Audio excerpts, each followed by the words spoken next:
Good evening. It's 6 o'clock. I'd like to call this meeting to order. We'll begin with an invocation led by Councilmember Parker, followed by the Pledge of Allegiance led by Councilmember McKenzie. Please rise as you're able.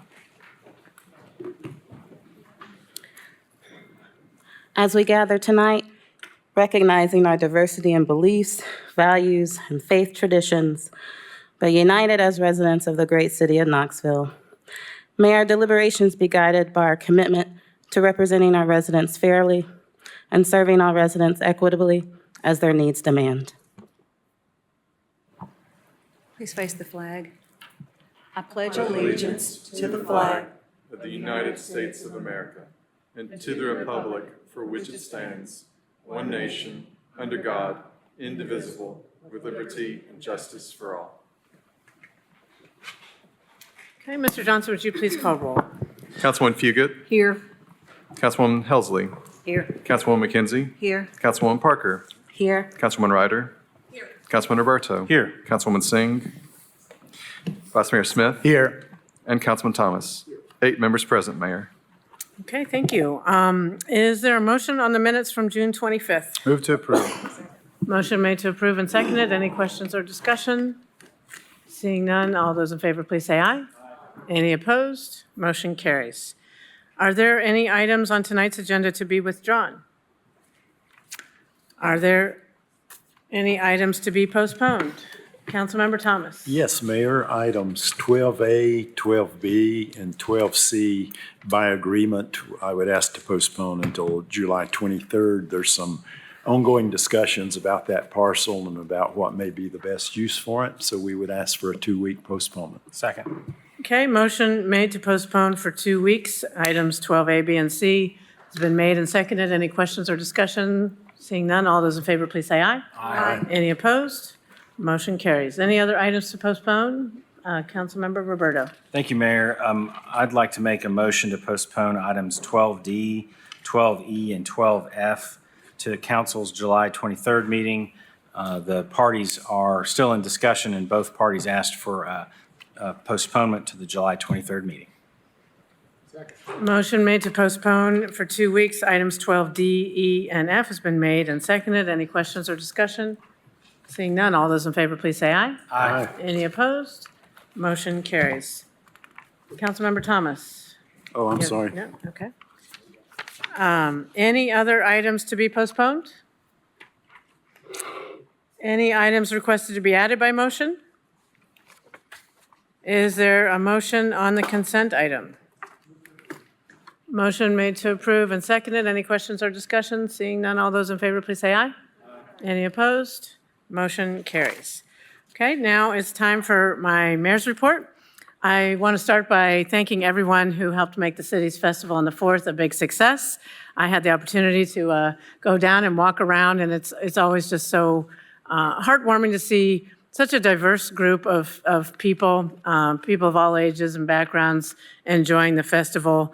It was family friendly. There was all kinds of games, food, music, live music, and then, of course, the fireworks at the end. So we're really pleased to have the symphony down under the amphitheater. I thought that went really well.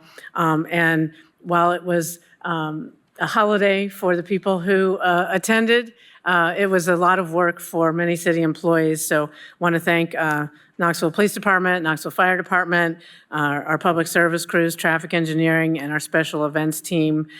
They did a great job, and everybody stayed hydrated. And it was very, very hot, but everybody stayed in the shade and stayed hydrated, and there were no issues with that. So we were very grateful, and people had a really good time. So thanks to everyone who made that possible. I also want to remind council members and the public that this Friday, the latest group of KPD recruits will graduate and then start the field training program. So this ceremony will take place at 6 o'clock at First Apostolic Church, 5020 Pleasant Ridge Road. So please come out and help celebrate these 7 new officers. That's this Friday. And also, council members, I think you got a little preview of this at your dinner or workshop or something you had a couple weeks ago. But I want to thank you all again for supporting the significant staff increases we added to our plans, reviews, and inspections team back in December. Those changes have been working. We added 9 new staff members, upgraded the software systems for our development services team, and we are seeing really big improvements. So even though the city continues to have record number of permits, mostly residential, which is good news, we have exceeded all of our benchmarks and sped up our turnaround times significantly. So we plan to continue to build on this momentum, including a recently added development facilitator. This person will walk customers through the development process, coordinate answers to questions, and assist with obtaining permits. So we will keep you up to date on the progress and on this new position and any other new additions as they roll out. But we thought that these changes would make a difference, and they're really helping, so thank you. And finally, a quick reminder about our rules of decorum. Those who wish to speak either to a specific agenda item or during public forum should sign up with the city recorder before 4 p.m. Please do not use profanity, and when speaking to specific agenda items, please remember to stay on topic. Our rules state that remarks must be germane to the question ahead of the assembly.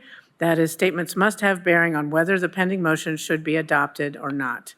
Those who fail to adhere to these rules may be ruled out of order and asked to step away from the podium. For those who are listening, please note you may not disrupt a public meeting from the audience. Those who do may be asked to leave. Thank you in advance for everyone's respect for these rules. And that concludes my mayor's report. Are there any reports from council members? Councilmember Helsley. Thank you, Mayor. Yes, I want to give a transit report, finally, a good one. For 2 years, CAT and the city of Knoxville have been working on, I guess, microtransit, on-demand transit, whatever. So they finally have agreed, and they're going to start with a route that includes Holston Ridge Apartments, Castle Ridge, and Elk Hill Way, which, as best I can tell, is off of Gap Road, north-ish. So you can book it through the transit app. This will become effective with CAT Reimagined on the 26th of August, but there will be a public hearing at the CAT meeting on July 25th at 3 p.m. Okay, good to hear that. Thank you. Councilmember Roberto. Thank you, Mayor. I know my colleagues are very aware of this, but there was a state law that was passed a year ago that will have some profound effects to our elections in 2025. And I just wanted to bring that up so we could maybe start a conversation about those changes to our elections for a couple reasons. One is that when I've been out in the community and talking to neighborhoods about this, and just people in general, I know we're all very familiar with it, but a lot of folks, even though we spent a lot of time talking about it, weren't familiar with it and they don't understand what's going to happen. And what we're going to end up seeing is, because the state law overrules our charter, the way we've been holding elections for the past 55 years will change. And that creates some challenges because one is that if you're thinking about running for office or you're just a voter looking at the charter, trying to understand what our process is, you will read the charter and be thinking something that is one way when it won't be that way at all. So it's going to be inconsistent in that sense. There's also going to be some redundancies with the way the district elections run now, with the top two moving on to out of a primary to at large with the entire city voting, which won't be possible anymore because of the state law. That'll just be confusing to folks. There's a really significant issue with the 5th District, and I'll leave my colleague, Councilmember Thomas, to be able to talk about that in detail, but there's particular issues with what will happen to the voters in the 5th District because they're aligned with the mayor's race and with the other at-large races. So there are some challenges. I think we should maybe take some time to talk about those, educate folks about what that looks like, and have some discussions about whether or not there may be some changes we need to make, to address those and make sure that, given that the state law is in effect, how we react to it and make sure we're having the best election process we possibly can here in Knoxville, which I think needs to maintain the ability for all of the council members to be accountable to all of the folks in the city. And that's something I think we enjoy now, and I think it really helps us in our deliberations. So anyway, I just think we should start having that conversation, and we can start having that tonight if you want to in the reports, or we can do something else with it. But I do think it's an important subject to bring up. Thank you. Thank you, Councilmember Thomas, and then Parker. Yes, I would just underline everything my colleague said. Also, I do represent the 5th District, and as council people know, had been a bit of an outlier to where the 5th District is not in the same election cycle with all the other districts. The effect of the legislation that comes out of Nashville, since the 5th District rep would not be running citywide in a runoff, the voters in the 5th District would only go to the polls in city elections once every 4 years. If you live any other place in the city, you would engage in a city election every 2. So this is something that definitely needs to address. It's obviously not fair to the voters in the 5th District. So I would just continue further discussion and trying to find a solution to remedy this. Thank you. Thank you. Councilmember Parker? No? Vice Mayor Smith? I was just going to piggyback on those comments, and I'm concerned as well. This body's had a workshop before, but I'm willing to have another one if everybody agrees. I don't know what the sequence of that looks like specifically in terms of what changes we have time to make, but if council is agreeable, I'm open to having a workshop.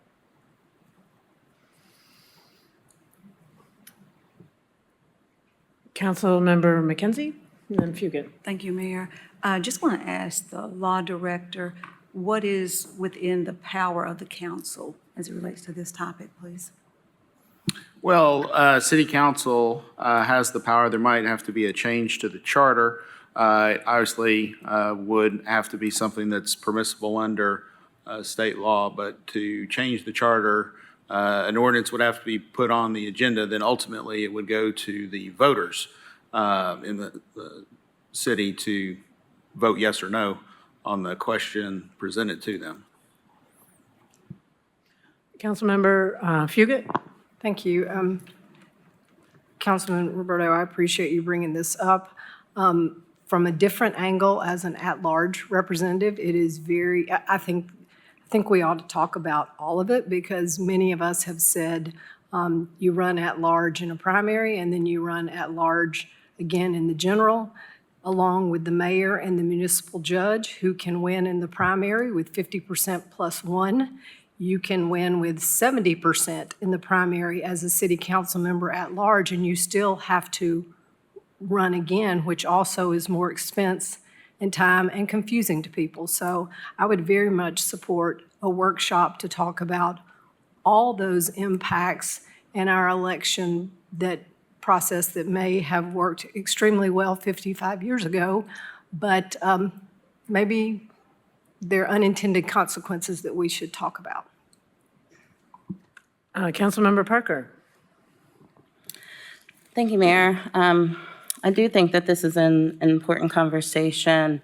I think in terms of priorities, I believe we have some items that we've prioritized before this item. And I think part of the reason why we need to think about when we have this conversation is because I believe we've run out of time to change the charter this year, or at least to have a conversation and then pass an ordinance and get it on this year's ballot. And to change the charter, we have to do that in an even-numbered year. So I would just want us to keep that timeline in mind when thinking about a process for beginning this conversation of what our new election system is going to be. But definitely, we need announcements made coming from the city. And I think I've seen some already that talk about the city's decision not to continue challenging this legally. I think that clarity is needed in the public. so citizens know that an ordinance is coming and a charter change is coming, but I don't believe we have time to do that this year, and so that puts us 2 years out from when we can do a charter change. Any other questions or comments? Councilmember Roberto. I would just agree that I think it's a good time to have this conversation, and I think a workshop's a good idea, so I would support that. And I think, getting together as soon as possible to have that discussion, I think would be good. Councilmember Helsley. I'm in. Okay. In for what, I'm not sure, but, okay. Vice Mayor Smith, okay. Vice Mayor? Oh, Councilmember Ryder? I was just going to ask Mr. Frost or Mr. Swanson for clarity on the time frame, since that was one of the questions that were just raised. Mr. Frost? Thank you. I haven't looked at them, but I think we have a former member of the Knox County Election Commission here who probably knows that information. Mr. Roberto? Oh, I suppose that I'm getting I was like, called where? on for that. Who am I asking? Time has not run out. We still have time to address this. We do need to move quickly, but there's time to do it. In fact, if you look at the last time that a referendum went, last time I remember a referendum going to the voters from the city, it was voted on in first reading at the end of July and second reading at the beginning of August. So there's time. There's not a lot of time, but there's enough time. Okay. Councilmember Parker?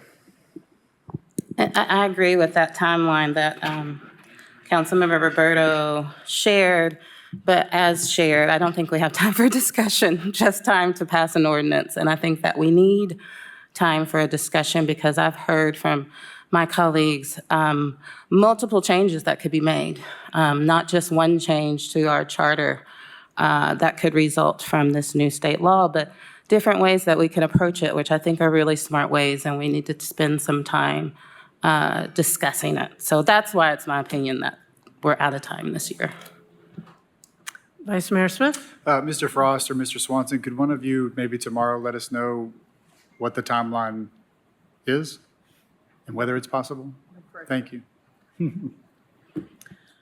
Councilmember Fugit? Vice Mayor Smith, will you quickly ask us how quickly we can meet? If you will take that upon yourself to get something scheduled as quickly as possible, I think that would be I will. a good idea. Okay, any other council reports? Oh, Councilmember Thomas. Yeah, I was only going to say, of course, normally we have workshops on the Thursdays following, and that would be a good day, I think, to at least explore. Okay, so maybe keep next Thursday open as you always tend to do, just in case. Any other council member reports? It's not a Councilmember report. Ryder? I just make one more comment Okay, sure, sorry. on this topic. Yes, we could spend an extensive amount of time talking about all the changes we'd like to make and try and get in the last minute when we're under the gun. This is the only change that is being foisted upon the voters of Knoxville against their will. The voters of Knoxville repeatedly told their representatives that they did not support these changes to their election. And the representatives from the Knoxville delegation told us that they weren't going to pass this and they were going to pull it. And then they let someone who did not represent Knoxville pass this upon the Knoxville voters. So this isn't about us who sit up here, because it's no skin off our back, we will not be here. But it's about the voters of Knoxville. They should be able to say whether they want to have something happen and change to the way that these elections are run, because that's how it happened in the first place. So I believe it is our due diligence to act to change something if there's still time to do so, and if other changes and need greater discussion, those are not as at the forefront. Because this was made by someone who represents an area outside of Knoxville. And that is an injustice. Okay. Seeing no other lights on, we'll move on to item 8A. 8A is a resolution reappointing Jack Neely to serve as the 5th District Representative to the City of Knoxville Public Property Naming Committee. Motion made to approve and seconded. Any questions or discussion? Seeing none, all those in favor, please say aye. Any opposed? Motion carries. 8B is a resolution of the Council of the City of Knoxville appointing Dusty Brock to the City of Knoxville Audit Committee. Motion made to approve and seconded. Any questions or discussion? Seeing none, all those in favor, please say aye. Aye. Any opposed? I was going to ask. Did you have a comment? I was going to ask if Mr. Brock was here to be recognized. Mr. Brock, are you present? Well, if you're watching, thank you for serving on this committee. He had mentioned attending. Okay, well. Any other did we already vote?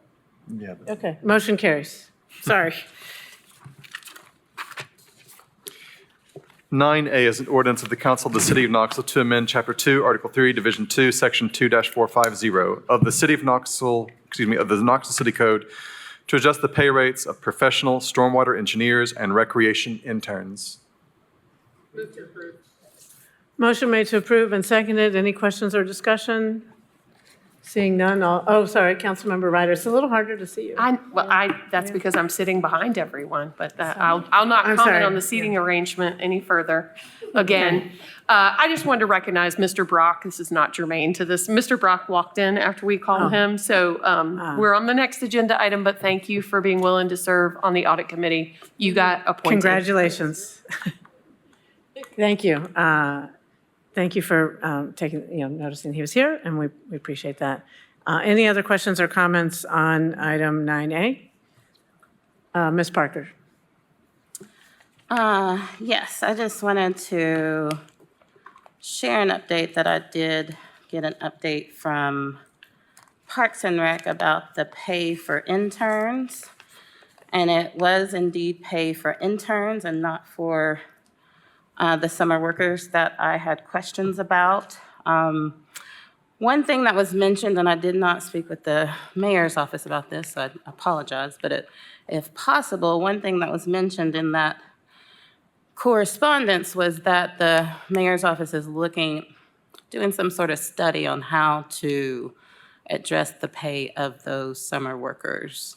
I was wondering if the mayor's office could speak to that any. Well, the mayor can speak to it if that's who you're asking. Yeah, we're always studying our personnel and pay rates and trying to optimize pay and be a model employer. And so this is one of those things. We've done that for engineers. We've done that for the whole city, every single employee, and brought proposed increases as the budget allows. So, our Parks and Rec staff would be part of that as well. Thank you. In reviewing this item, what I did not understand was that there were employees, staff members who still are not at that $15 pay rate, but we have interns. And with this amendment, all interns will be at that $15 pay rate. And that's what I have a concern about, is that we have raised the pay rate of interns before we've raised the pay of some of our staff. And I realize the money's in the budget, and this is a little bit of housekeeping, but my preference would be, as a policy, we as a city would prioritize the pay rate of all staff before we do that of interns. So I'm not able to support this item. Okay. Any other questions or comments? Seeing none, all those in favor, please say aye. Aye. Any opposed? Motion carries 8-1. Next item.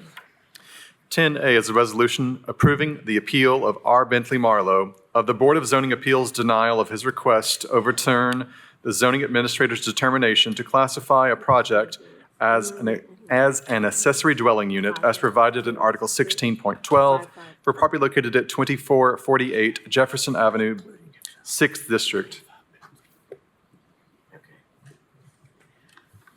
Okay. just 1 minute. So you can have up to 3 speakers, and each of those 3 speakers can speak for up to 5 minutes, and then we can have a response from, I guess, the city. 3 speakers, the other side. Mr. Marlowe, if you could start by saying your name and address for the record, you'll have up to 5 minutes. Please turn on there's a button that should turn the little light on. Mr. Clabo, could you help him? Or see if, There it goes. there, it's on now. Okay, thank you. I think my iPad was blocking it. Bentley Marlowe, 322 Douglas Avenue. Will, if you could pull up page 27 in the packet to put on the screen, if that's allowed. We don't, I think all council members can access the stuff on their own. We generally keep this on the agenda. Okay. So the issue here is a zoning ordinance interpretation. And it centers on accessory dwelling units. So to catch everybody up, if people are at home unaware, Article 2.3 of our zoning ordinance defines accessory dwelling unit as, quote, an additional dwelling unit located on the same lot with and is incidental to a principal single-family dwelling. An accessory dwelling unit may be attached or detached and must include separate cooking and sanitary facilities with its own means of ingress and egress, end quote. Here the key is it must contain cooking facilities. Now, I've looked all over our zoning code that many of you on this council approved back in 2020. Nobody defined cooking facilities. But the council then, and since then, repeatedly, whenever the codes are updated, adopts the international codes, building codes, plumbing codes, electrical codes, mechanical codes. And so if we look to these building codes, we find that nowhere in there do they define cooking facilities. But they come close and they give us some ideas. So if we look at the IRC, the International Residential Code, it defines a kitchen in section 306.2 as each dwelling unit shall be provided with a kitchen area, and every kitchen area shall be provided with a sink. The electrical code defines a kitchen as, quote, an area with a sink and permanent provisions for food preparation and cooking, end quote. The plumbing code at section 804 says simply, kitchens shall comply with section 804. But the plumbing code gives us some useful illustrations. And in all those illustrations, we see 2 things are in every one of these illustrations. A range or a cooktop and a workspace directly next to a sink. So if you look at the drawing that was submitted in this project, page 27 of the packet, you'll see that there is no workspace, there is no range or cooktop, there is no kitchen.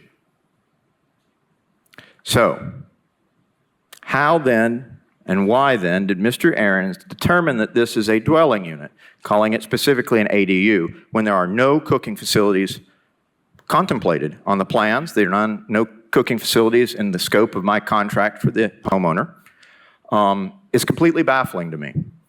It seems like it's just Mr. Ahrens has made a decision that he doesn't want this structure to be used in really any meaningful way. And what's even more ironic is that this structure is actually a single-family home. We've learned that Mr. Ahrens did not tell the homeowner when she first tried to do this by herself before I got involved, and they certainly didn't tell me. But this home has been there, this building has been there since 1917 Sanborn Mount, and it's over in the East Tennessee Historical McClung Library and the city directory back to 1948 as a separate standalone house. Why did Mr. Ahrens not tell the homeowner that or tell me that?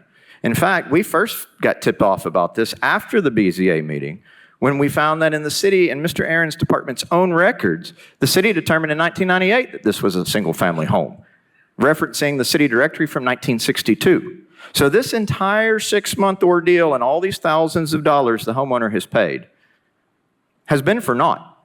She ought to be able to restore that single-family home, which certainly should be allowed to have a kitchen and cooking facilities. But here we are, and we're in the midst of a housing crisis, and we have an administration that claims on one hand to be focused on housing And yet we have an administrator who seems to be trying his damnedest to administratively destroy a dwelling unit. Thank you. Thank you. The next person signed up to speak in favor of this appeal is Parker Bartholomew. Mr. Bartholomew, if you could come to the podium, state your name and address for the record, and you'll have up to 5 minutes. Thank you. Parker Bartholomew, 5406 Summit Ridge Lane, 37921. Spoken many times on the challenges that our zoning code creates, and this is yet another example of the labyrinth that we've created. The level of complexity is overwhelming. This home is a homeowner that tried to pull a permit on her own, and she wanted to renovate the building for a workshop. She was given the wrong direction from the planning department and given the runaround for 6 months. They've now interpreted that what she wanted to do is an ADU. While I disagree that their interpretation that having a 50-amp plug makes something an ADU, and I want you all to think about the impact that has on a garage with an electric vehicle in it. While I disagree with their interpretation, and I think it's a dangerous precedent, I want to highlight what would happen if this was an ADU. Ms. Wolf pays about $1,400 a year in property taxes. If we're able to count 3 dwelling units on this site, which has had 3 dwelling units, as Mr. Marlowe pointed out, since 1948, that each dwelling unit would pay $400 a year in property taxes. The very next agenda item that we're going to be discussing has a pilot that will total $100 a year per dwelling unit.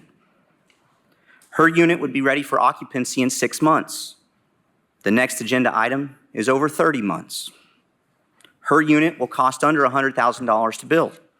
And the next agenda item is $280,000 per unit to build. Let me say for the record that I support the next item very strongly.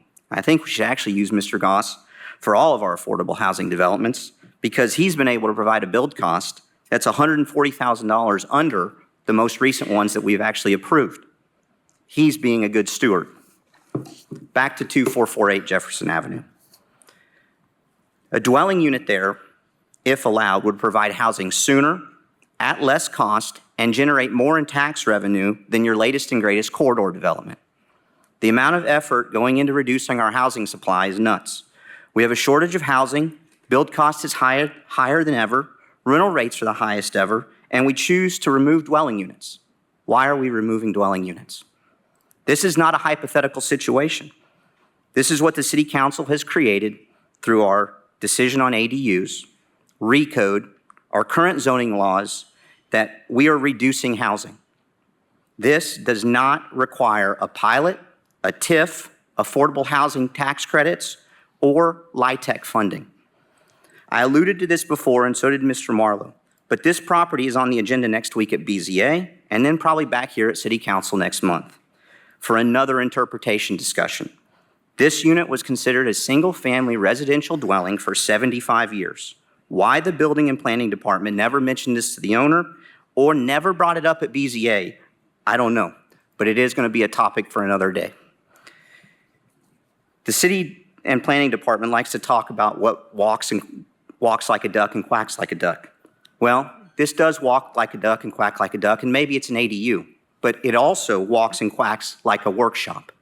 And that's what was presented to them. Their interpretation is all something that they've come up with. But 100% the plans that were provided shows a workshop. This interpretation is dangerous for the city, and I'm asking that you not let it stand.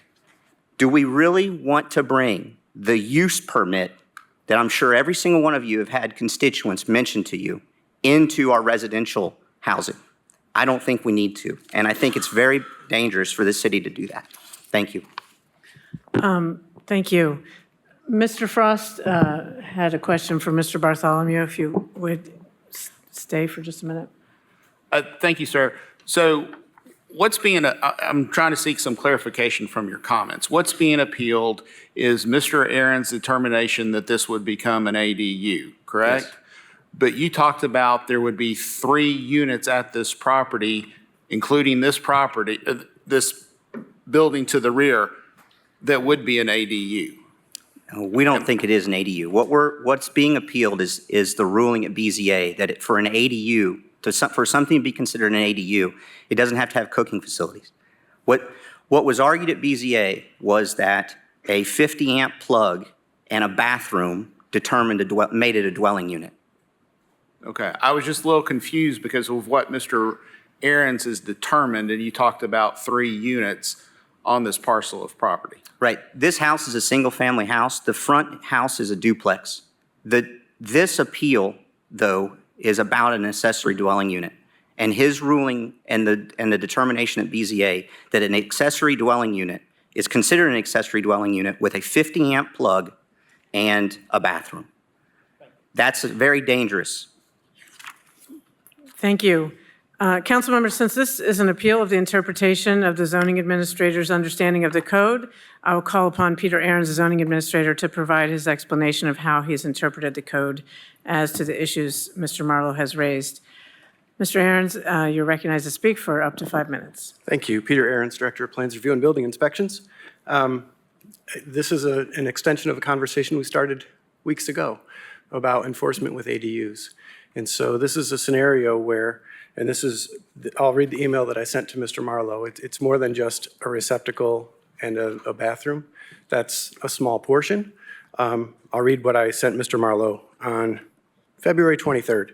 I made the call that a fully insulated, meaning an accessory structure that's insulated like a house with wall insulation, R30 insulation in the attic space, and conditioned, so it's got HVAC, with a full bathroom and 2 20-amp circuits near a sink as required for a kitchen counter, a 30-amp circuit as required for a clothes dryer, and a 50-amp circuit as required for a stove does not resemble a non-habitable structure.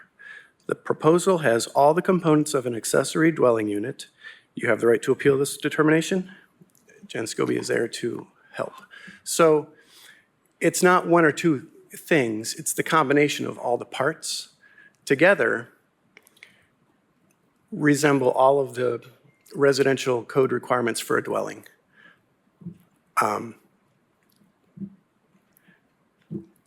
We can talk about houses and housing at another time, but that's what it boils down to. It has all the parts of a house, and so we called it a house, and in this form, it's an ADU, which is not permitted with a duplex per the code.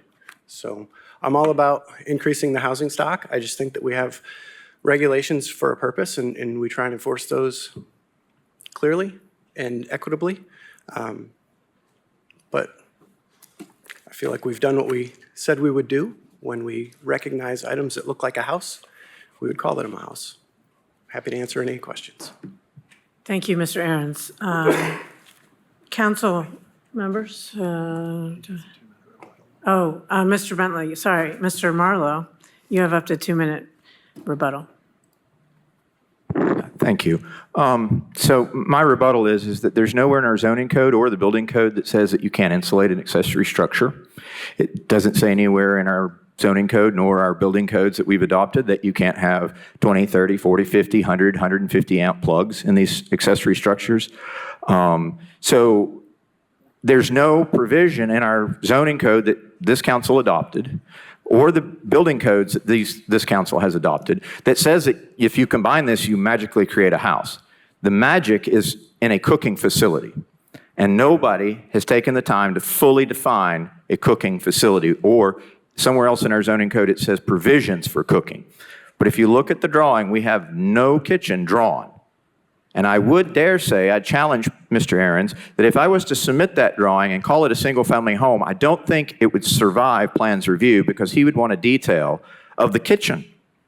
So he's trying to have it both ways. He's trying to say, well, you got to have a kitchen drawn out if you're going to call it a single-family home. But if you just merely, and he said this if you read the minutes from the BZA, it was in the first go, in the first month that it went, not the month that it was denied. If you read those minutes, Mr. Ahrens said specifically when asked by the members of BZA what we would have to change, and he simply said, remove the 50-amp plug.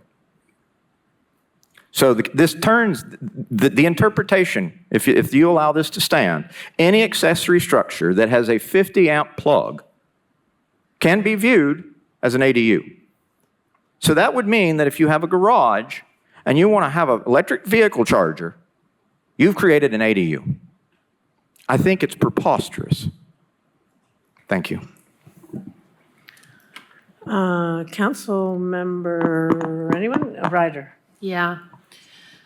Mr. Swanson, when, I believe you're the right one to call upon, when something isn't determined and defined within our zoning code, I believe there's a section in the zoning code that specifies zoning interpretation, and it specifies that Mr. Aaron's position is that person. Yeah, that is correct. Okay. So, Mr. Marlowe, no offense, but you keep referring to a garage and an outlet that's 50 amp converting a garage to an accessory dwelling unit. But I believe that part of Mr. Aaron's interpretation here is the insulation to code for both walls and roof. You've met the code for a dwelling unit in every way except for a cooktop.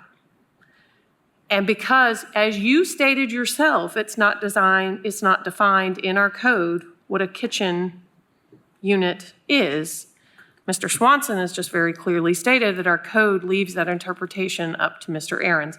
Mr. Ahrens, may I please call you up?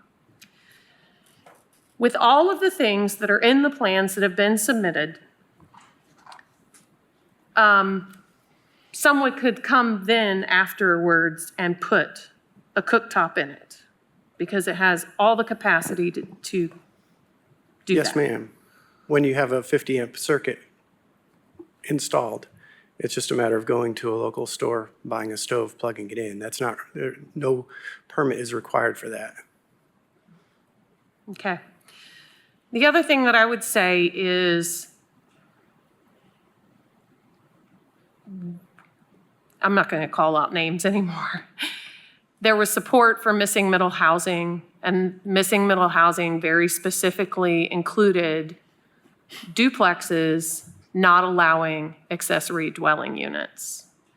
And so now it's, you pass this code, but ignore that code because we're just not going to put a cooktop in this, so we're going to call it something else. And I feel like that's what we're being asked to do, is to overlook what we already passed. If we find over time that we want to edit or modify missing middle housing or an aspect of the code to allow an ADU with a duplex, then that's where the change needs to lie, not in trying to decide whether something's a giraffe or a zebra, or an elephant or a rhino. It is completely habitable with all of the insulation to code for habitation, and all of the components needed to support cooking. So I'm sorry, I cannot support this appeal. It was filed to BZA with the hardship, and I do not see the hardship and support the 4-0 finding of the BZA. Vice Mayor Smith. Thank you, Mayor. Mr. Ahrens, would you come back up? I understand the sum of the parts perspective. I think that's a wise way to look at this. It makes sense to me that, you know, each individual aspect of this could make a case for one way or the other, but I think you're looking at the sum of the parts together and what it looks like all together. I think you briefly may have answered the question I was going to ask next, which is there a requirement for them to disclose cooking now if it were an ADU? In other words, could they get approved for this and go back and go later install the cooking, and would the city know cooking unit or cooking structure, and would the city know somehow? No, sir. No. And if they did find out, what would be is there any cause for revoking a permit or anything like that? At that point, the permit would be closed and a certificate of occupancy issued for an accessory structure. If we found them to be out of compliance with the zoning code, we would address it like we do every other zoning violation. Which is, in that circumstance, they installed a cooking structure after the If we fact. find that somebody's utilizing that as an ADU, then we would notify the property owner. We would tell them they need to remove the ADU, and we would proceed. Okay. This is a little challenging for me in the sense that this was before BZA as a workshop, so I'm trying to kind of transform my mind now and consider an ADU because the applicant originally said this was for a workshop. This is only going to be a workshop. So on the cooking part, how would you, it seems like there's a lack of clarity around cooking in the code, at least explicitly. Could you expound upon how you're thinking about that as the one missing link to clarity on Sure. this item? I don't have the code in front of me right now, but I believe it was permanent facilities for cooking, which is a permanent stove that you plug in versus a microwave that you set on the counter. And so I think things got a little confusing with this whole cooking business and the 50 amp circuit. That was our effort to try and help them. Say, look, if you don't have permanent provisions for cooking, which is your 50 amp circuit, then you don't have all of the components needed for a dwelling unit. You take one of them away, it doesn't matter to me which one. That Right. one just seemed to be the easiest one Right. to remove. And so we tried to do that for their benefit. Okay. With the inclusion of a cooking structure, would you then say that this meets all the requirements for an ADU? I know that's your general decision, but is it a permittable decision? I don't understand. Meaning, I think you're generally saying this looks like an ADU, it's got all the pieces and Sure. parts, but did it technically meet all the requirements for an ADU enough to be permitted if it were so? Or you haven't looked at it that way and therefore you It not- has all of the parts that are required to be permitted to be installed. So this is our last chance. And so that's why I feel like I'm in alignment with city council. And here's all the permanent structural items that are going to be under a building permit. All the other stuff can be installed that permits are not required. So it's not like we have another bite at the apple to make sure that what they're doing in that structure is permitted by code. Okay. Thank you. Councilmember Helsley? Okay, Councilmember McKenzie, and then Parker. Thank you. So, Mr. Aaron's, please correct me if I'm wrong. So, a workshop can have insulation, correct? That's correct. A workshop can have a bathroom, correct? Sure. A workshop can have a sink, correct? Yes. A workshop can have two 20 amp circuits, correct? Yes. But the issue that you have, according to the code, is the 50 amp circuit, It's the combination of all of those. the combination of all of those things together. So if it were not, if the 50 amp circuit had not been included, We would have issued the permit. Much like if the bathroom were not included, we would issue the permit. okay, so I'm kind of following you now. Okay, now I'd like to ask Mr. Marlowe a question. Yes. Thank you for being here, Mr. Marlowe. So, would you be in agreement to remove the 50 amp circuit? Is it necessary for the workshop and the, Well, the 50 amp circuit's already there, so there's no reason to remove it in our eyes. But now that we've done more research, we now believe this is a single-family home. And I've appealed this personally. I'm not representing the owner in this appeal. I appealed this personally because I believe this is going to set a bad precedent or potentially could have unintended consequences. And I'll probably see you guys in the future because I believe that if this is upheld, then I'm going to have plans that Mr. Ahrens is going to have issues with, where I'm going to rely on his interpretation as he's outlined it right here today. That in a different project, I think he's going to have an issue with. So I'm here because honestly, I think in the best interest of the city as someone who is very knowledgeable in our zoning code, been here through lots of meetings. I've spent a lot amount of my own personal money trying to modify and improve our zoning codes. I think this is a bad precedent that it can be set. If you don't want The proper way to fix this is to overhaul our definition of ADU. Because our zoning definition of an ADU, our prohibition in Article 10 simply says that no accessory dwelling or no accessory structure can have a cooking facility. That's all we say, but we never define cooking facility.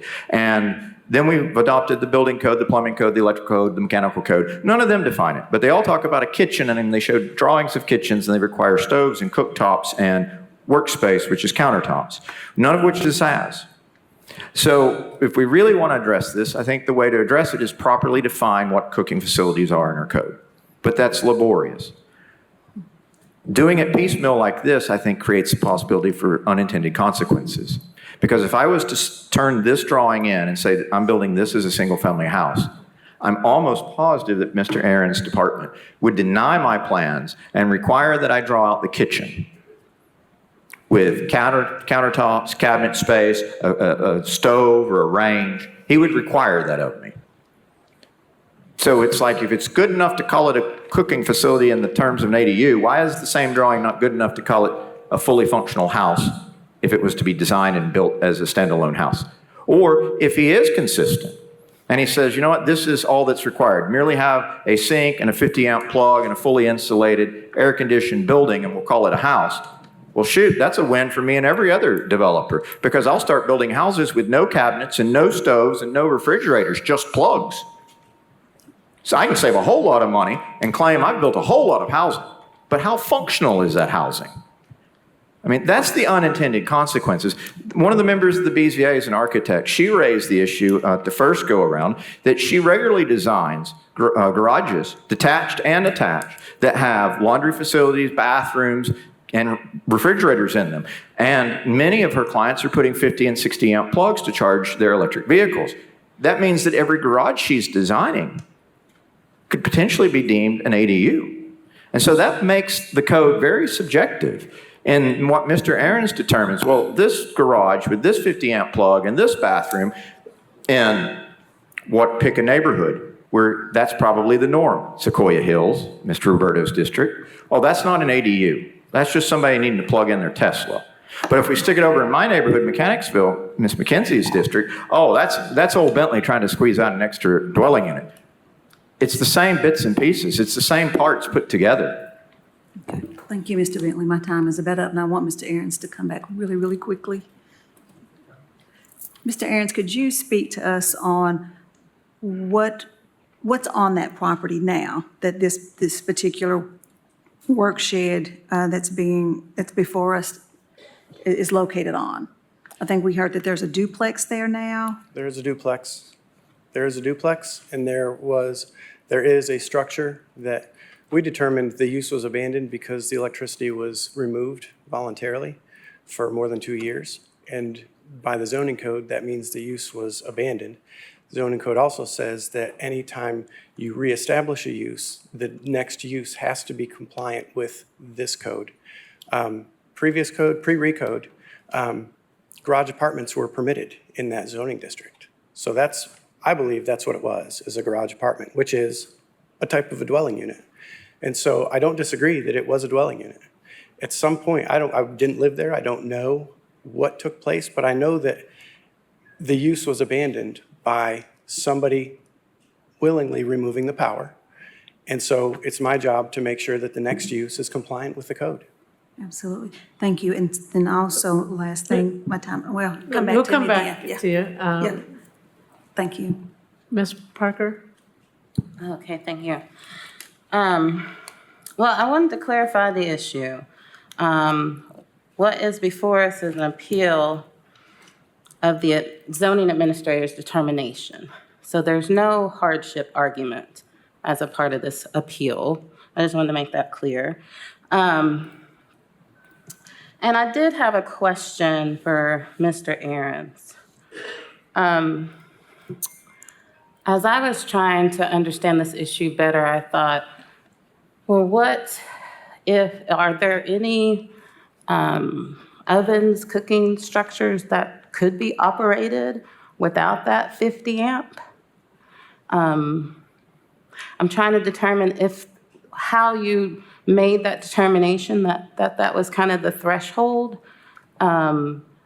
versus, getting a lower powered oven to put in that location. Not sure they make lower powered ovens. The standard is 50 amp if it's electric. If it's gas, then it's lower, but it has a gas line to that area. Okay. Yeah, I did do a quick search and I could find lower ones, but those could have been gas ovens. Okay, well, that's helpful because my concern with this determination is how to ensure it's not an arbitrary determination, right? Because it's creating a standard. I do believe that, as was pointed out, I think having clear definitions in the code is what is best. But without that, the code states that when there isn't that clarity in the code, we look to our zoning administration to make that determination. And I imagine there are multiple sections of that code that could be expounded upon, and this is one of them. But I am regardless of the ramifications of this decision, because council can always move forward with an ordinance following, I believe at this point, a determination was made as allowed by code. And it does not seem to be an arbitrary determination that was made, in my opinion. Thank you. Thank you, Councilmember Fugit. Thank you. Mr. Aaron's, this is just a question because I don't know. I'm not an expert on amps for all appliances in the world. But I know people who do woodworking, and those machines take a lot of voltage.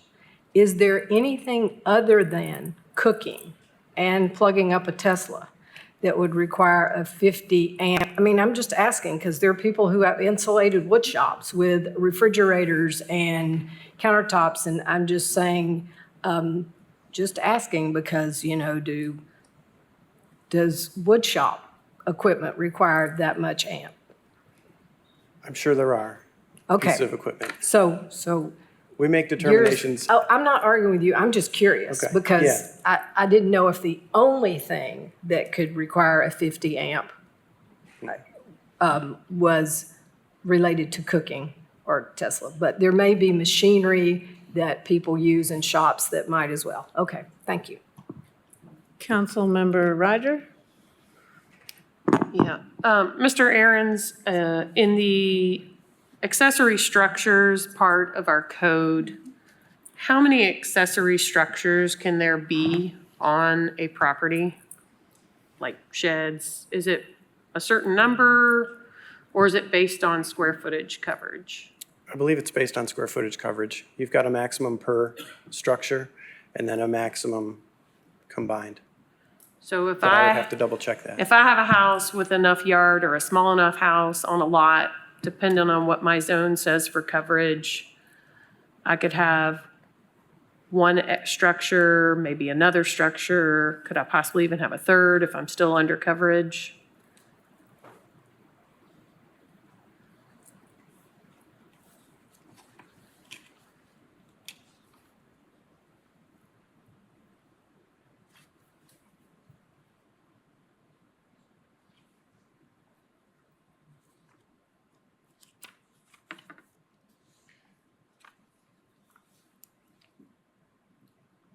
So I'm looking at 10.3 general regulations for accessory structures.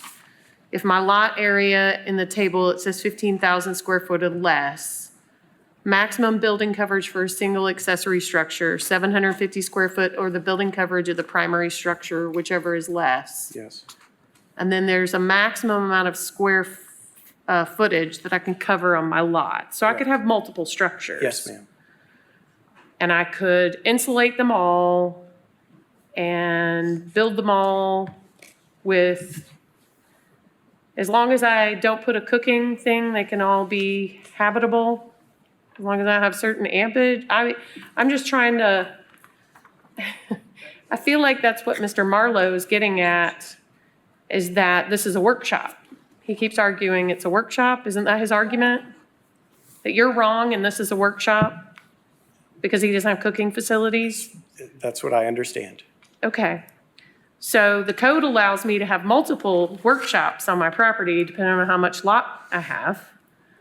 And as long as I don't put a cooktop in them, I can have multiples of them behind my duplex or my house, right?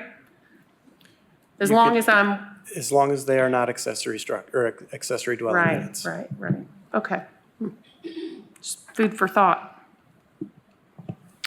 Councilmember McKenzie and then Councilmember Singh. And then we'll go back. So, Mr. Aaron's,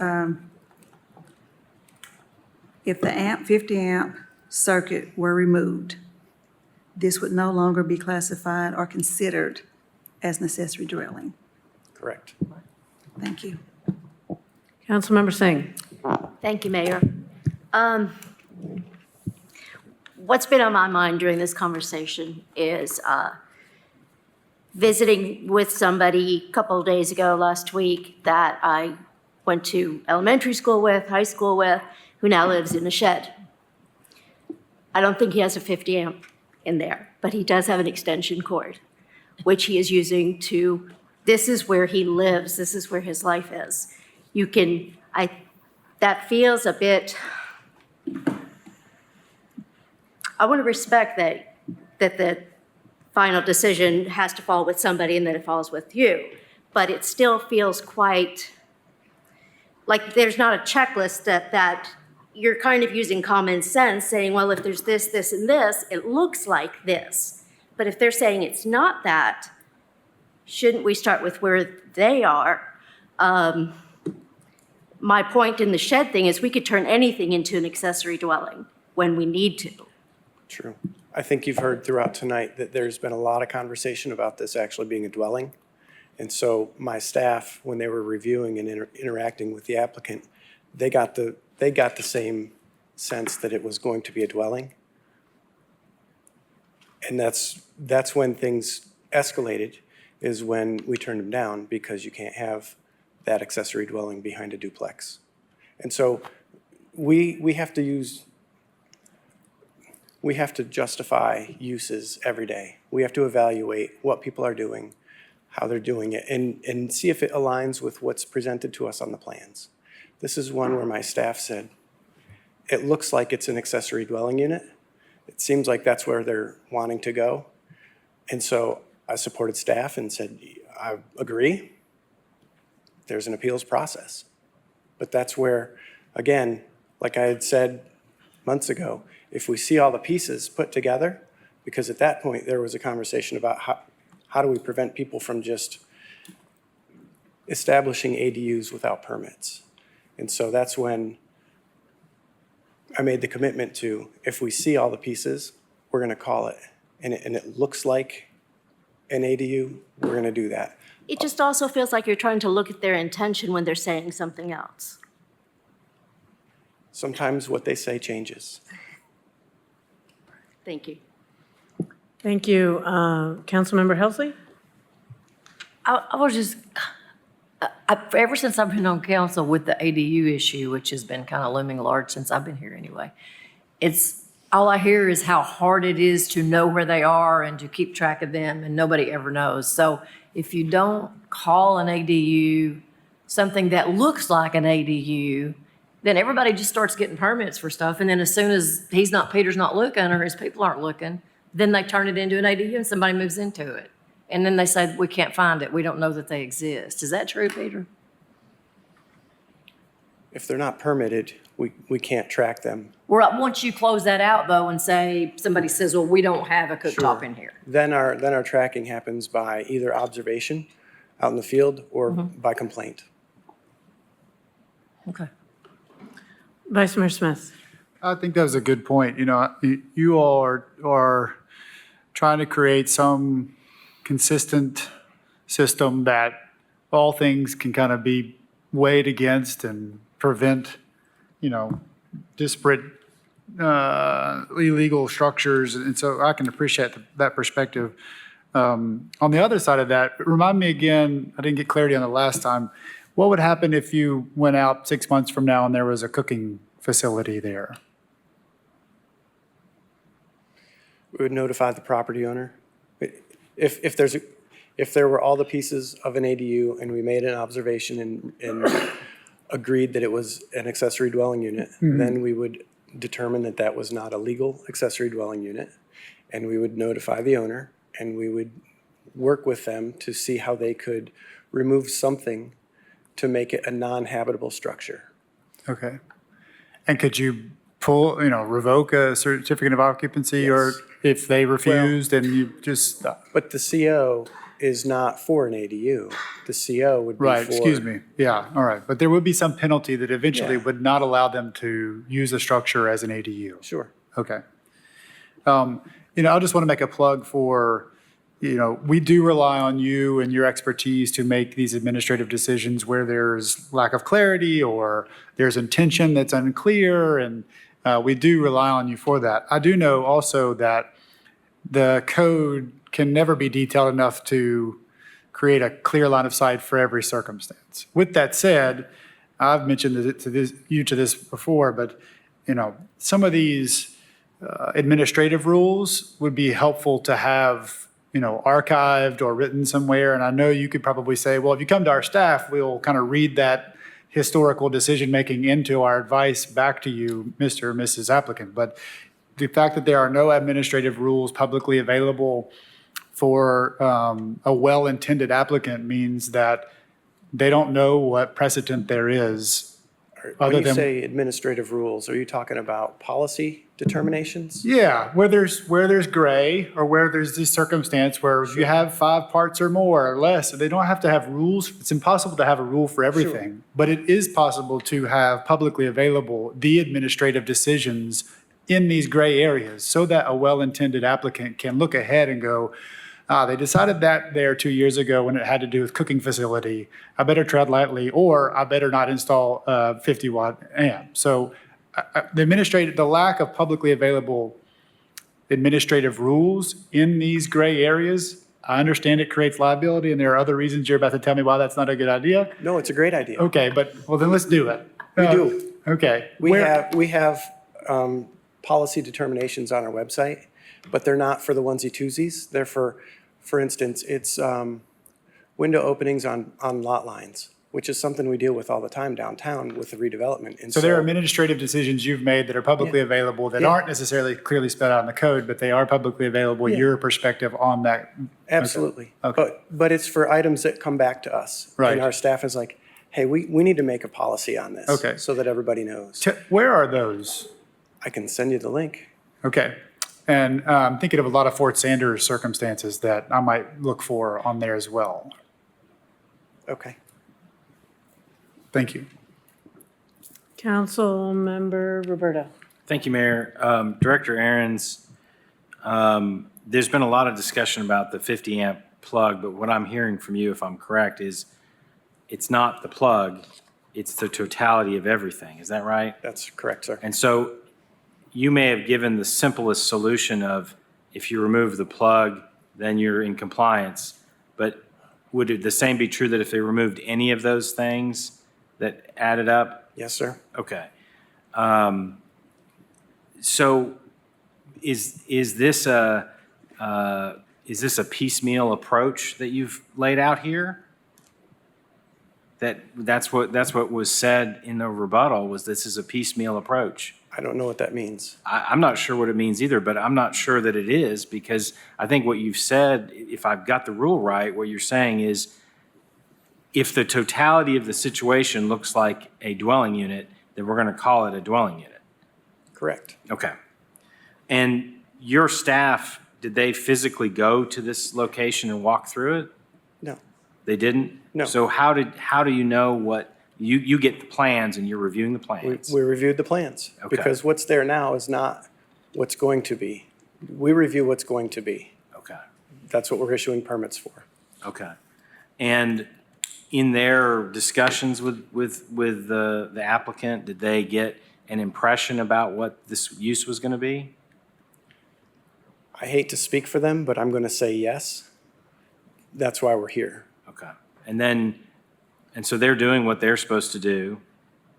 You are asked to make difficult determinations, and you're making a determination here. BZA reviewed it and denied the appeal, and now it's here before council. Just looking at the totality of everything that went on, this looks to me like it was very thoroughly reviewed, that you have a well-defined rule, and I don't support the appeal, but I do support your decision. So that's how I'll vote. Thank you. Just a reminder to council, there's currently not a motion on the floor, so we'll be happy to entertain one when you're ready. Councilmember Fugit, and then Mackenzie. Thank you. And I really don't mean to beat a dead horse, but I'm a little confused because I hear what you're saying. I understand not wanting that if it looks like a duck, quacks like a duck, it probably is a duck, and that's what your determination is. My question would be if someone could come and say, I'm building a workshop and have all these components in it. I mean, if you do woodworking, you work on cars, and you have a lift in your garage, and you have a bathroom in your garage or a sink, you can have all those things in other things that at a later date could probably convert it into an ADU, but at the time somebody's building it, they're telling you that's what it's for. That's the only thing that concerns me. I understand why you made your decision, and it has to be your decision to make, but I worry about the fact that there are other people.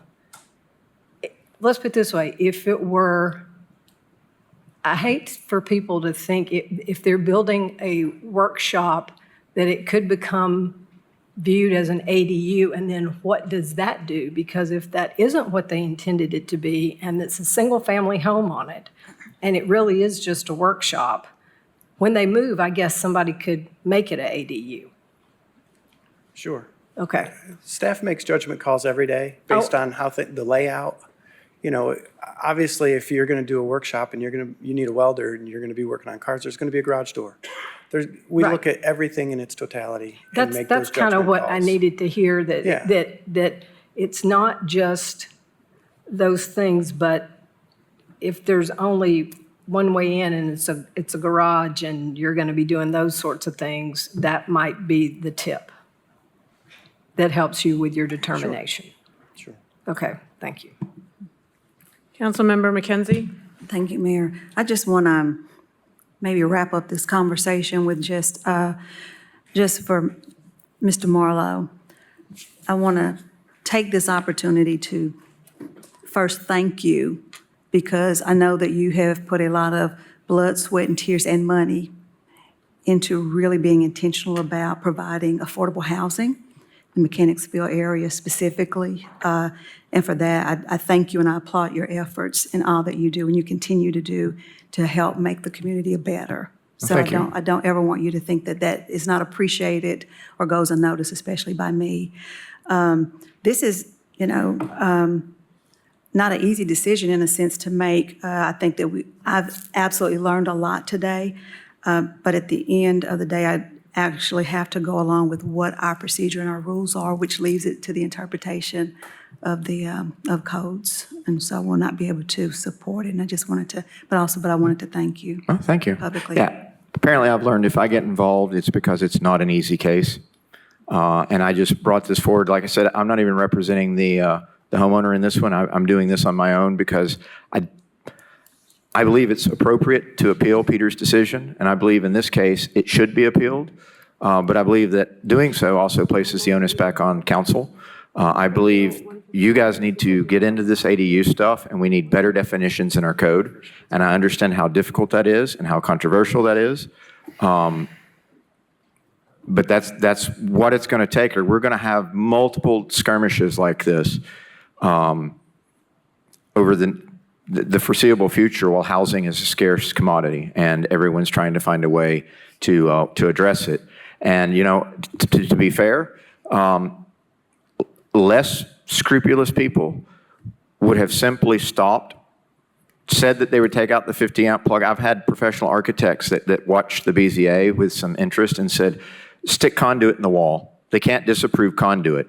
Get your permit, remove the 50-amp plug, but run the conduit in the wall. Get your CO, run a string down that conduit, pull your wire. You're back where you want to be. And we wouldn't have wasted 6 months. I'm trying to do this legitimately. I'm trying to show the dysfunction in the department, in our rules, and I'm trying to bring it to you guys with a bow on it to say, hey, please fix this. And I'm trying to do it in a way that doesn't require me to pay $1,000 each time. This was $130. Thank you. Okay, does the council member want to make a motion? I'll make a motion to deny. Okay, motion's been made to deny. The appeal has been made and seconded. Any further questions or discussion? Seeing none, all those in favor of denying the appeal, please say aye. Any opposed? Okay, the appeal is denied 8-1. Next item, please. 11A is a resolution authorizing the Industrial Development Board of the City of Knoxville to negotiate and accept from Marble Alley Development LLC or an affiliate thereof payments in lieu of ad valorem taxes with respect to certain real property located at 121 Union Avenue, Knoxville, Tennessee, and finding that such payments are deemed to be in the furtherance of the public purposes of the board as defined in Tennessee Code annotated Section 7-53-305. Move to approve.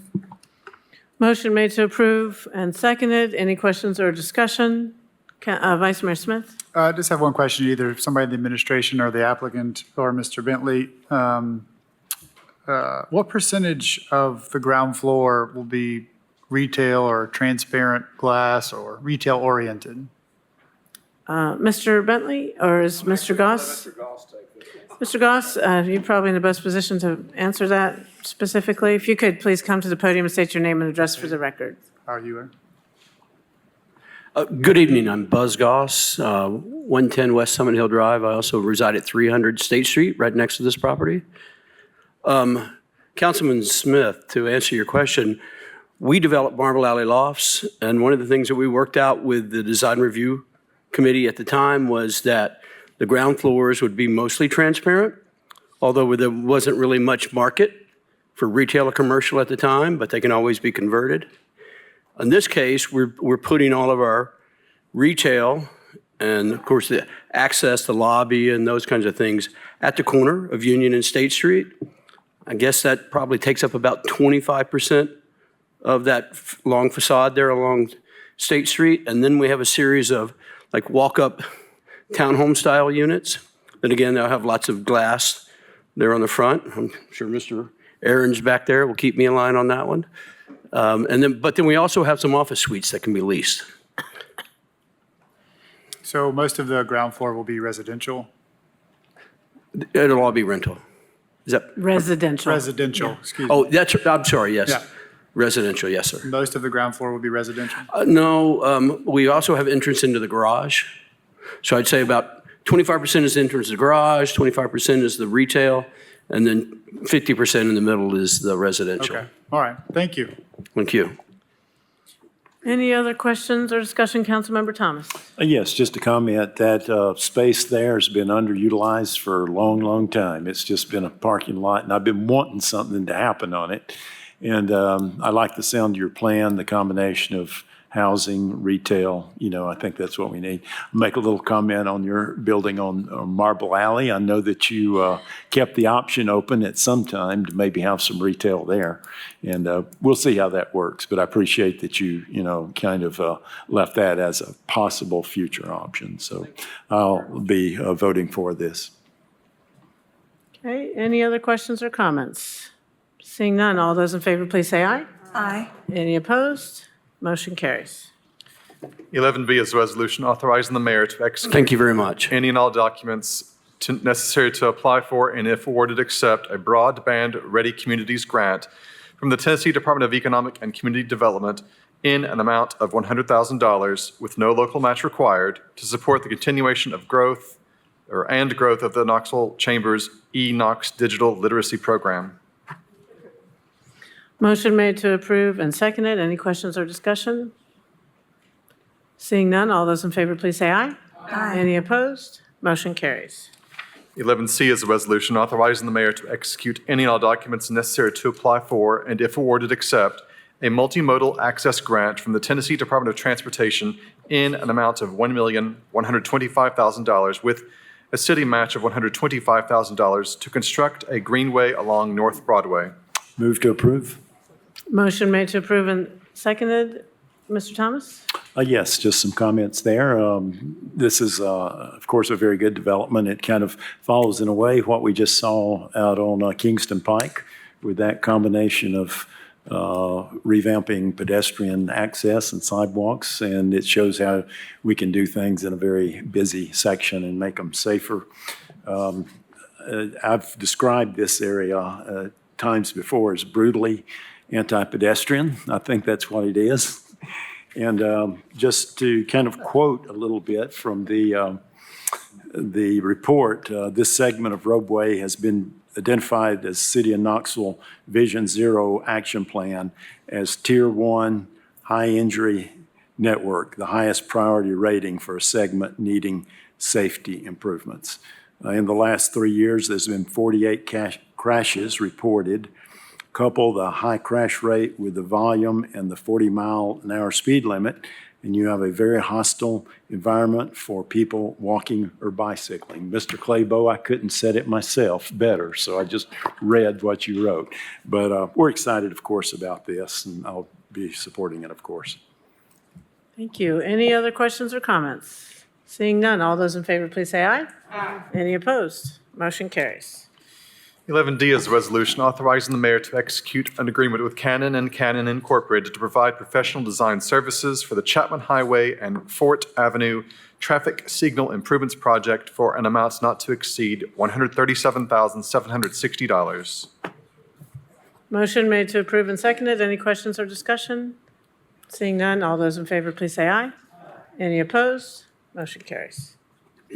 11E is a resolution authorizing the mayor to authorizing payment of an amount not to exceed $268,678.58 to Pinnacle Financial Partners to satisfy the balance of a construction loan for Serene Manor Hospital Incorporated, 970 Ray Street in Knoxville, and authorizing acceptance of a quitclaim deed to the property.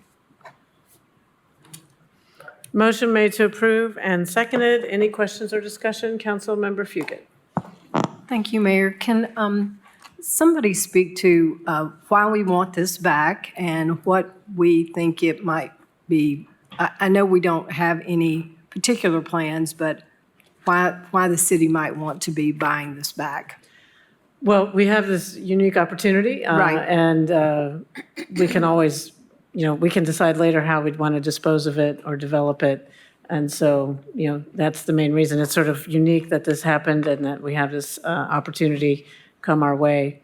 And so we don't know what we want to do with it. A lot of people probably have some thoughts, but I will say that if council approves this tonight, before we do anything, it would come, before council, and we'd welcome your input and ideas on that. So we're just taking the opportunity to get it, and then Yeah. we will do a planning, kind of think about it in the Yeah, administration about what we might want to do with it. Yeah.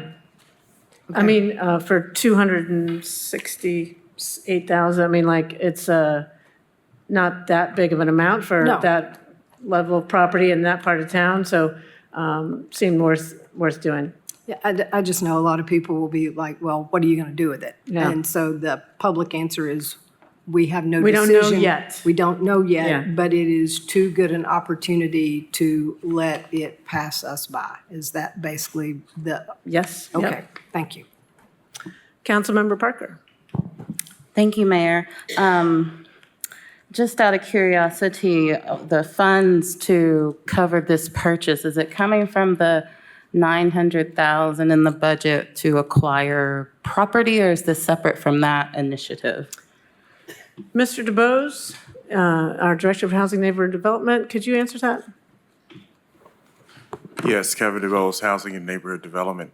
No, it's not coming from that reprogrammed money for acquisition. It's coming from another general fund source. Okay, cool. Yeah. Thank you. Any other questions or comments? Oh, Councilmember Ryder.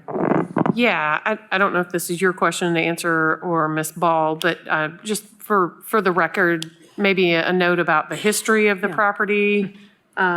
It used to belong to the city, is that correct? Yeah, I'll let Ms. Ball give a brief overview of the history of this property. It's pretty interesting and long, and we're back where we started from in a way. I think for the record, that's an important part of why. Yeah. We have a whole packet on the history, thanks to Mr. DeBose, which we're happy to share. Brief history on this particular property. And actually, Kevin, do you want to do a history on this property since you did this research? I don't want to. Sure. The property is rather noteworthy, particularly to African-American history. Knoxville was without a hospital for African-Americans. Citizens who were African-American could only access the basement of Knoxville General Hospital. And this structure was built in 1926 or 7, I believe, and 29. And it became the place for service for a large segment of this population. A lot of notables, including some family members, and Bob Booker wrote about it. And Bob was born there in that hospital. There it operated until it closed, and then it was transferred to create the Serene Manor. But there was a reversionary clause that allowed us to get our, come back to us. And what year did the city sell it for Serene Manor? It was in the 80s? 1981, the city transferred the Okay. Rosenwald wing to Serene Manor, Okay. which operated it as a nursing home until very recently. I also think it's interesting to note that, there's, hospitals and medical things, among many other items, were completely segregated. Even when UT Hospital opened in 1956, that's when Knoxville General Hospital closed, but it was still segregated. There were 60 beds for Black patients at UT Hospital, but completely segregated until 1963. So also, just as a literary note, the Knoxville General Hospital is featured in Suttree, the novel. That's how I knew about its history before I read further. The Beck Cultural Center has extensive history about it, and again, Mr. Booker wrote about it, and there's a lot of history there. Okay. Well, I hope that whatever happens with it in the future, that I think there's an opportunity to make sure that we document that history. I know these processes take a while. There is a possibility I won't even be on council. So for those of you who will still be here, if you would, and those here in the administration will make sure that those things are noted. I would also like to point out that these are also, as the conversation moves forward, Serene Manor, as well as, and I apologize, I do not remember the name, even though I used to go there and visit my neighbor. My immediate neighbor, who was born in my house, was a resident at the place next to where Yeehaw is. That is Renaissance Terrace? Renaissance Terrace, yeah. At the Senior Citizens Home Assistance Service. Yes. So I want to point out to everyone that those are both facilities where we've lost senior beds in the immediate area. And so just for those of us, I'm right now dealing with, and a lot of us are at an age point where we're dealing with finding housing for our own parents or for family members, or we're watching our friends go through that. And note that both of these, no fault of the cities, of course, it's just the state of healthcare in the United States right now, that people are living longer, and we are very challenged by people where they're going to live and how they're going to get care.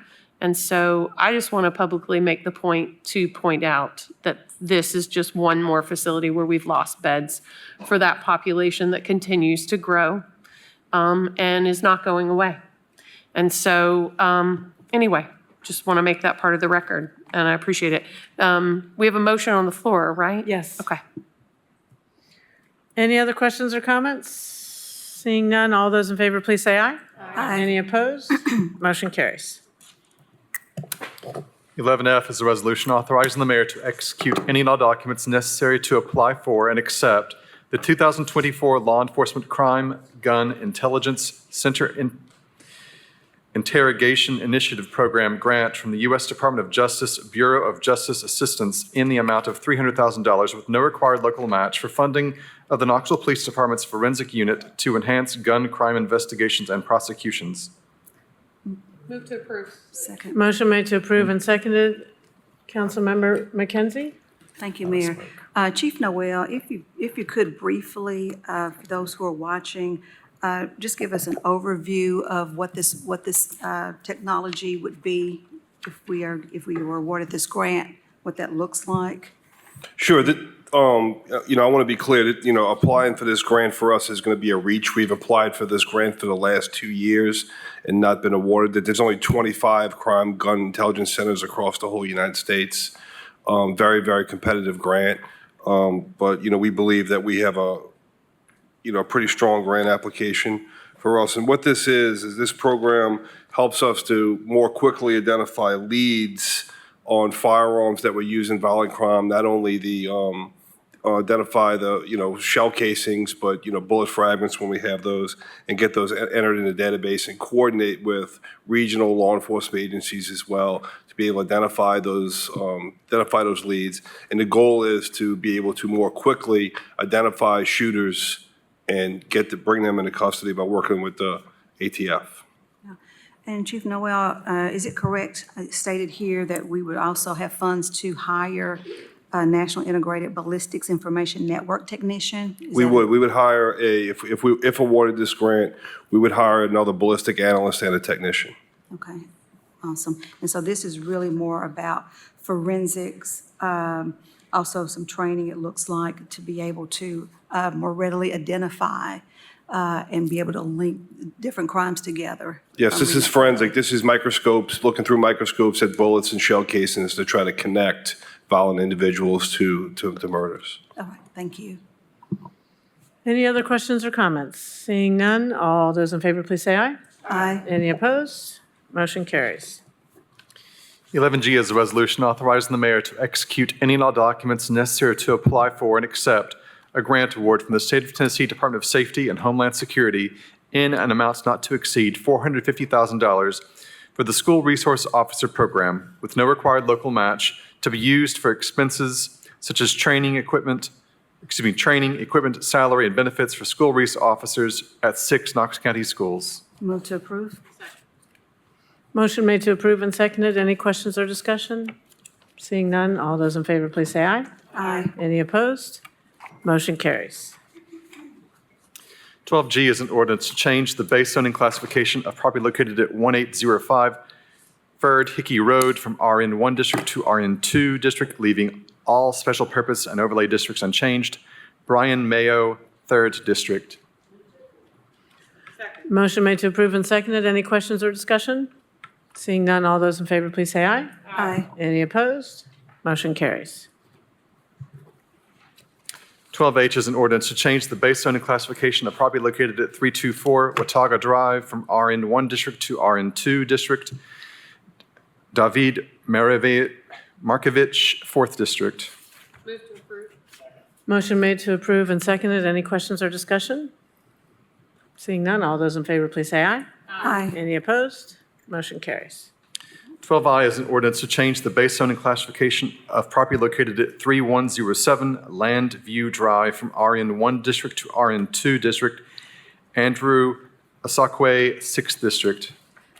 Mayor, before we move forward, I would like to say I will need to recuse myself from voting on this one. I do have a business relationship with the applicant. Okay. Thank you. Noted for the record. Is there a motion?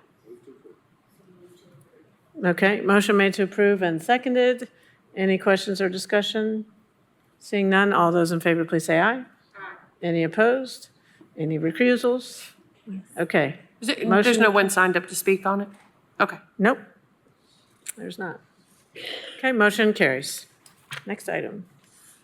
12J is an ordinance to change the base zoning classification of property located at 0 and 1000 May Avenue, 0 Richard Street, 0 West 5th Avenue, 0 Clark Street, and 0 West 4th Avenue from IH District to CH1 District, leaving all special purpose and overlay districts unchanged. Knox Encore LLC applicant, 6th District. Move to approve. Motion made to approve and seconded. Any questions or discussion? Councilmember McKenzie? No. Okay. All those in favor, please say aye. Aye. I'm sorry. Councilmember Parker, sorry. Thanks.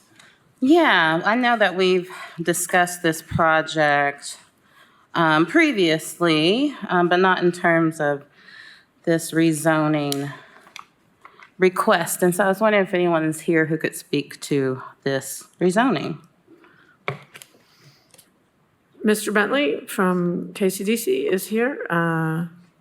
If you could speak to this. I'm not sure if the applicant's here. Yeah, so apologies, I am not a party to the applicant or the development, but we purchased some of the parcels at the site, and the applicant had a baby within the last couple of days, and so he's at home tending to that. But yeah, this is simply cleanup. There were some TDOT right-of-ways as well as some parcels with multiple in the teens heirs in the midst of the site. And so we had to get clear title and TDOT right-of-way acquisition. All of that had to occur before a rezoning could take place. And so this is just looking, instead of coming to y'all piecemeal, looking at the totality of the site. And the rezoning is requested because of the intended use of the site. Our zoning code requires this zoning for that facility to move into that site? Is that the reason for it? Maybe Director Brooks, could you speak to that? This did pass unanimously on consent for planning, so could you explain why they're seeking this rezoning? Amy Brooks, Knoxville County Planning. I don't want to speak for the applicant about why they're requesting it and their specific use. When planning staff and the planning commission look at a rezoning, we look at all the potential uses on a site. But applicants will look at the zoning code and request a specific zone that they know will accommodate their specific use. So I don't know if someone's here to speak to that specifically, and then I can provide some additional context if needed. And one bit of clarity, we do know, based on the previous pilot approval, what the proposed project for the site is. So that has come before you. So we have clarity around this. It's sort of, just to make it easy for people listening, it's a Topgolf type concept. So entertainment venue. It's got some other games. It's very family style oriented. I know that it's a local developer, and so it's going to be more connected to the community. And there are a number of there's a goal around this site to really be able to bring people that live in Knoxville and in the neighborhoods to this site for entertainment. I think, well, I did receive some concerning questions about the walkability of this area and what the city's plan is, long-term for this area. My assumption would be, based on its location, that it would be a part of the city's walkability goals.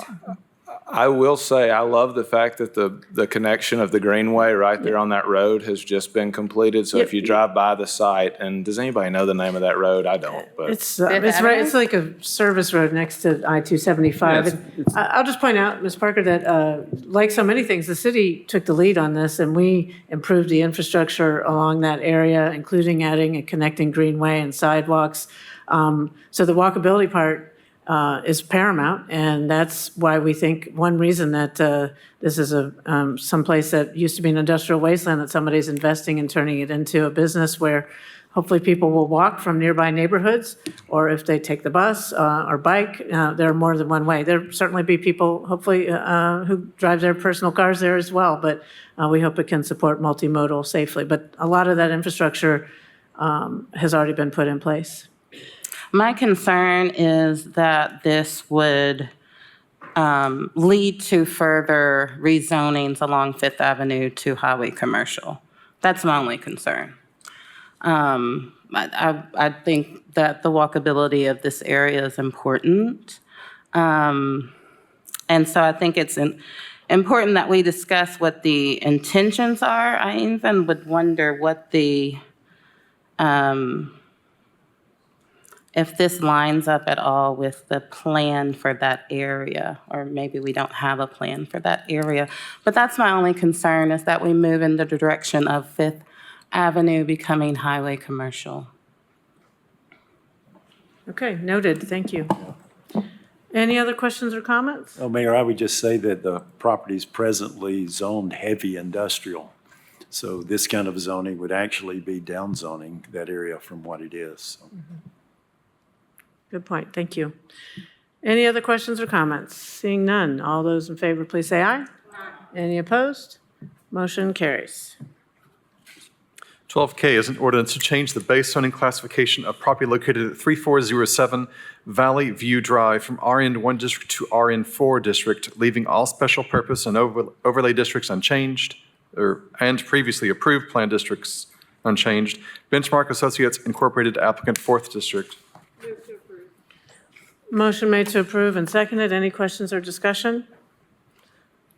Seeing none, all those in favor, please say aye. Any opposed? Motion carries. 12L is an ordinance to change the base zoning classification of property located at 277 Ogle Avenue from CG1 district to CG2 district. Franco Uracoze applicant 1st district. Motion made to approve and seconded. Any questions or discussion? Seeing none, all those in favor, please say aye. Any opposed? Motion carries. Okay, council members, we have a few people who've signed up to speak at public forum. First is Melissa Stooksbury. Ms. Stooksbury, if you could come to the podium, state your name and address for the record, and you'll have up to 5 minutes to address council.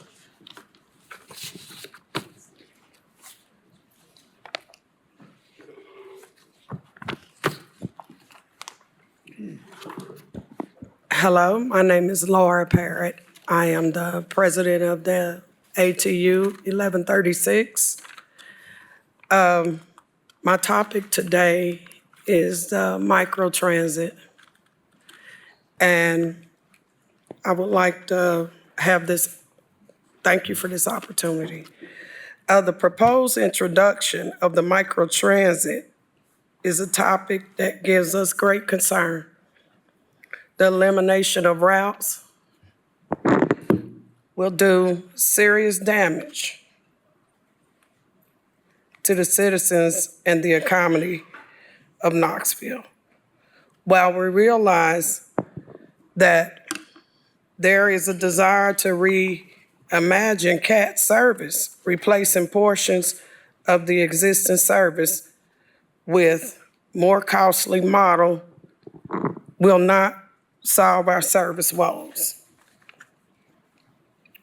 Service reductions during the pandemic due to decreased ridership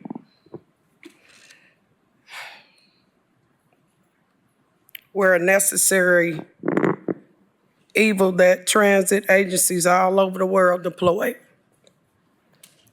to continue operating essential services and keep our communities moving, given the troubled times coming out of the pandemic.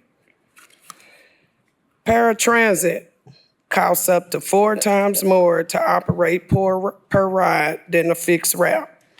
So the microtransit, using the same on-demand model as paratransit, will be designed, cost just as much. Furthermore, the paratransit only exists because of the federal requirement to provide within a 3/4 mile area of existing fixed routes.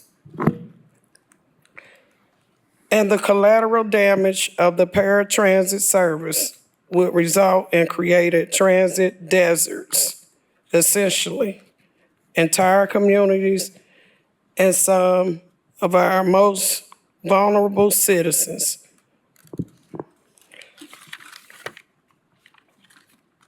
Please understand that we are not anti-microtransit. In fact, we believe that a directly operated microtransit service feeds into the existing fixed route service could be beneficial to our transit system and economy. Restoring the fixed route service alone would likely result in a return by riders who abandoned a system that abandoned them during the COVID. But as I said before, we haven't had enough time to see the results. The initial pilot,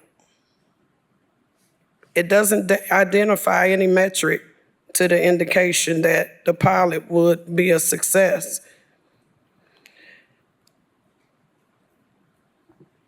To measure success,